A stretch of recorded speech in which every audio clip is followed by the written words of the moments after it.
আমি একা মানুষ, কিন্তু নিঃসঙ্গ না। একাকিত্বকে আমি প্রতিনিয়ত লালন করি, কিন্তু কখনো বহন করি না।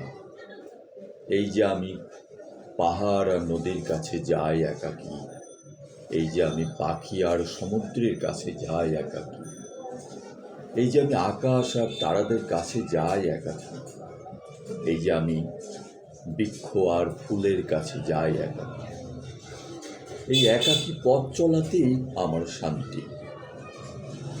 নিবিড় অরণ্যের গহীন নিস্তব্ধতায় চঞ্চলিত পাহাড়ি ঝর্ণা যেমন একাকী আপন মনে বয়ে চলে আকাশ পাতানো উল্লাসে, আমি তেমনই বুকের মধ্যে মস্ত এক একাকিত্বকে ধারণ করে প্রতি মুহূর্তে আপন মনে ভেসে চলি নিঃসীম আনন্দকে নিয়ে।